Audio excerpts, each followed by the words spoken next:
Au début du XIXe siècle, la Belgique est seule en Europe à adopter sans réserve le modèle anglais.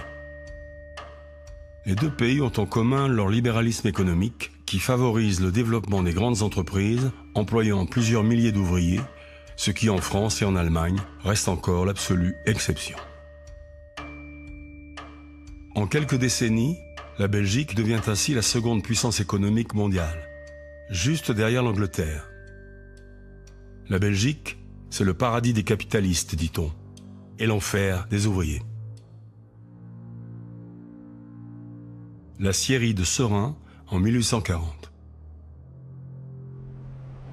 La même aciérie, un siècle et demi plus tard, filmée par le cinéaste Jean-Claude Riga dans les années 1980.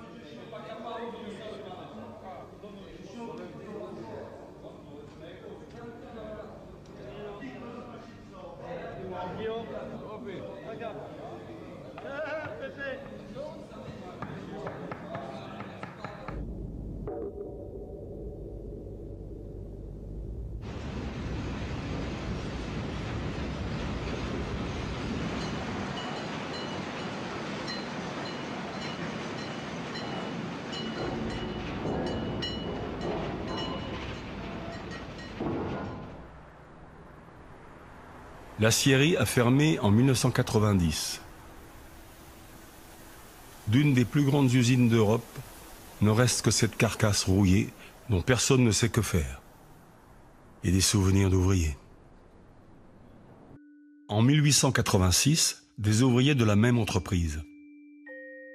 Eux ne parlent pas. On ne sait pas ce qu'ils pensent, mais aucun ne sourit. On voit la fatigue et l'âge. Celui des enfants apprentis, celui d'un vieillard qui n'a pas d'autre choix que de continuer à travailler, car il n'y a pas de retraite pour les ouvriers.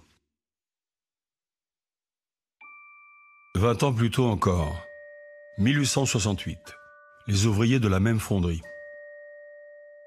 Une extraordinaire galerie de portraits commandée par la direction pour montrer la richesse de l'entreprise en matériel humain.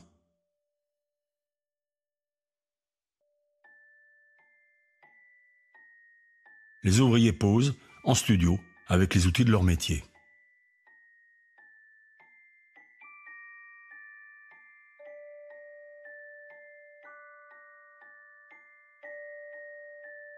Les images nous montrent ce qu'ils font, mais pas comment ils vivent. Ils s'entassent dans les nouveaux taudis des villes industrielles, comme ceux de Glasgow. Des ghettos insalubres, dérobés au regard des classes les plus heureuses, dont parfois une seule rue les sépare. Des maisons délabrées, louées à prix d'or par des propriétaires sans scrupules. La boucle de l'exploitation est ainsi bouclée.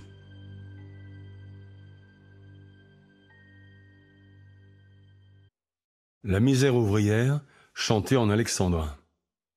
La démarche peut prêter à sourire, mais elle parle aux ouvriers, comme cette chanson de Pierre Dupont, surnommée à l'époque la Marseillaise des travailleurs.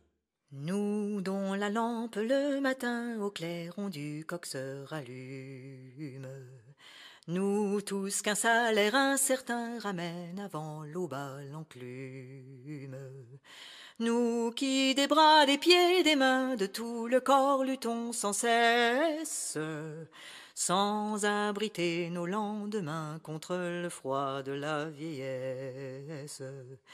Quels fruits tirons-nous des labeurs qui courbent nos maigres échines? Où vont les flots de nos sueurs? Nous ne sommes que des machines. Ce nous qui revient avec insistance, c'est la prise de conscience d'une identité commune, malgré la disparité des statuts et des métiers. Dans l'espace public, elle se traduit par le vêtement que l'on porte.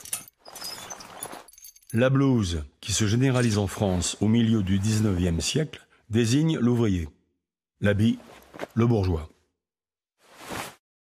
La blouse se porte souvent manches retroussées, car l'ouvrier montre ce qu'il vend, sa force de travail. Tandis que le bourgeois ne se montre en public que vêtu de pied en cap. Jusqu'au milieu du XIXe siècle, l'accès au jardin des Tuileries est interdit aux blouses et réservé aux seuls habits. Mais avec le développement de l'industrie textile et la baisse du coût des vêtements, les ouvriers s'endimanchent et s'habillent en bourgeois les jours de fête.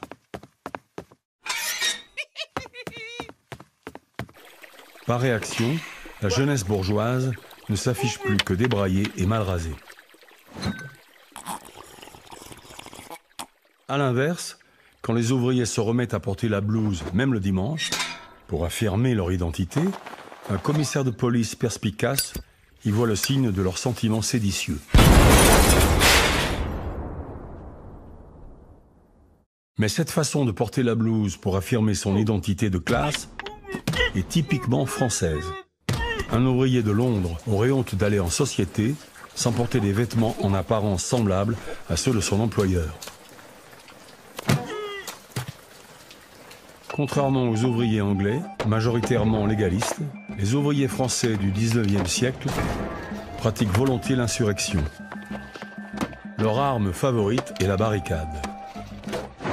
Spontanée, urbaine, faite de briques et de broc, à leur image. Entre 1830 et 1871, Paris connaît ainsi 3 grands soulèvements populaires. Le premier éclate en juillet 1830. Les ouvriers s'allient aux bourgeois républicains pour renverser le régime autoritaire de Charles X. Mais quand, dans la foulée, ils réclament une réforme sociale, ils se font rabrouer par les nouvelles autorités républicaines qui les traitent d'enfants irresponsables. Pendant les 3 jours de la Révolution de 1830, classe et signe se mélangent. Dans le célèbre tableau de Delacroix, le Gavroche porte un gilet de bourgeois et le bourgeois un pantalon d'ouvrier.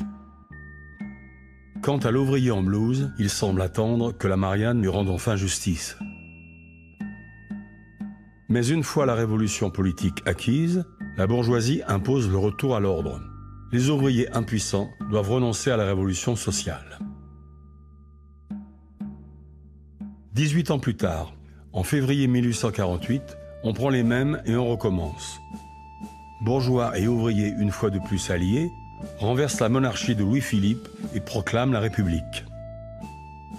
Et une fois encore, les ouvriers parisiens acceptent de remettre à plus tard la révolution sociale. Lors d'un épisode symbolique où ils renoncent au drapeau rouge et se rallient au drapeau tricolore. En échange, ils obtiennent la création des ateliers nationaux, des chantiers publics qui doivent les occuper et les nourrir pendant la grave crise économique provoquée par la Révolution. Mais en juin, le gouvernement décide de fermer ces ateliers et les ouvriers désespérés et affamés reprennent les armes, réclamant du pain ou du plomb. Et pour la toute première fois, la photographie montre une insurrection ouvrière. On est le 26 juin 1848. Et au moment où cette image est prise, les défenseurs de cette barricade de la rue du Faubourg du Temple ne savent pas encore que l'insurrection a échoué et qu'ils sont parmi les derniers à résister. Un second cliché, pris le lendemain au petit matin, montre la rue après l'assaut de l'armée. Les soldats achèvent les blessés, fusillent les prisonniers et parfois aussi tous les habitants des maisons voisines. Il y aura 3000 morts, des milliers de condamnés au bagne ou à la déportation en Algérie. Un lourd prix à payer pour l'échec de cette révolte spontanée, sans chef ni stratégie.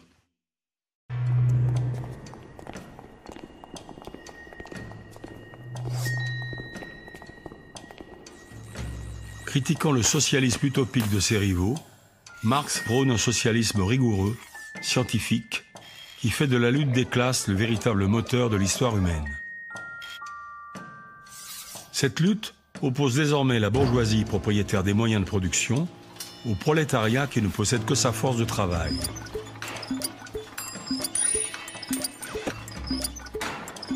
L'analyse débouche sur un véritable acte de foi dans la mission rédemptrice de la classe ouvrière.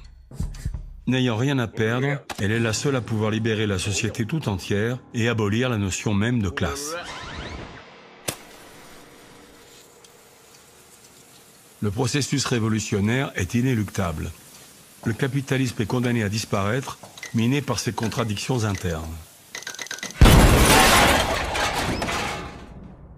Les théories de Karl Marx, développées dans le manifeste communiste de 1848, se propagent grâce à l'Association internationale des travailleurs qu'il a fondée avec d'autres socialistes et anarchistes européens en 1864. Pourtant, Marx lui-même a failli ne pas être admis comme membre, la section française considérant que seuls les travailleurs manuels étaient de véritables travailleurs. Après d'âpres débats, un compromis fut trouvé, laissant chaque section nationale décider si elle acceptait aussi les travailleurs intellectuels et les femmes.